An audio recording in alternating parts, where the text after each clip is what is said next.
ఉదయకాల ప్రార్థన. మహాశక్తి సంపన్నుడా, మహోన్నతుడా, జీవము కలిగిన తండ్రి, మీకు వందనాలయ్యా.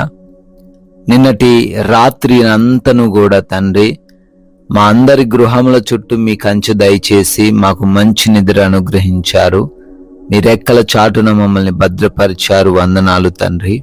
అవునయ్యా, ఈ రోజును చూడాలని అనేక మంది ఆశపడ్డారు, కానీ మమ్మల్ని ప్రేమించి మమ్మల్ని జ్ఞాపకం చేసుకుని సజీవులుగా నిలవబెట్టుకున్నందుకు స్తోత్రాలు. వారికంటే మేమేదో గొప్పవారము, బలవంతులము, భక్తి పరులమని కాదు గాని ప్రభువా, కేవలం మీ కృప చొప్పున్నే మాకు ఈ రోజును దయచేశారని మీ నామాన్ని మేమెంతగానో స్తుతిస్తున్నాం ప్రభువా, మహిమ పరుస్తున్నాము నాయన. ఎస్ లార్డ్, నీ వాక్యములు వెల్లడి అగుట తోడనే వెలుగు కలుగును, అవి తెలివి లేని వారికి తెలివి కలిగించును.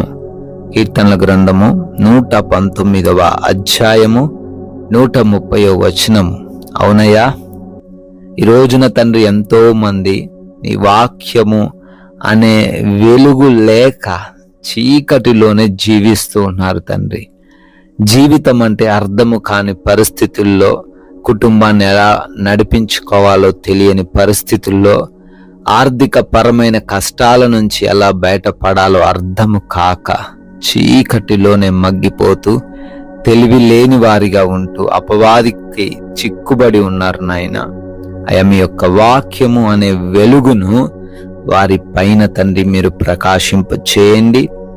ఈ ఉదయాన తండ్రి, ఉదయపు వెలుగు ఎలా అయితే వారి పైన ప్రకాశిస్తుందో అలానే వారి చీకటి జీవితంలో మీ వెలుగును కూడా, వాక్యాన్ని కూడా ప్రకాశింప చేసి వారికి తెలివి దయచేసి వారికి ఉన్న బంధకాల నుంచి విడుదల పొందుకోవటానికి కృప చూపించండి నాయన. ఈ ఉదయకాలంలో ప్రార్థనలో ఉంటున్న ప్రతి బిడ్డను, ప్రతి కుటుంబాన్ని మీకు అప్పగిస్తున్నాం. మీ సహాయము దయచేయండి. బలము, శక్తి, జ్ఞానముతో వారిని నింపండి తండ్రి. చేస్తున్న ఉద్యోగాలు, చేస్తున్న వ్యాపారాలు, పరిచర్యలను దీవించండి నాయన.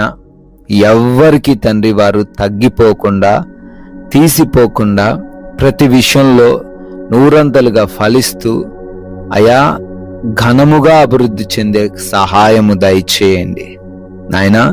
క్రొత్తగా ఈరోజే పనులు ప్రారంభిస్తూ ఉన్న ప్రతి బిడ్డను కూడా దీవించండి. ఆగిపోతున్న పనులు కూడా నూతన పరచబడుటకు సహాయము దయచేయండి తండ్రి.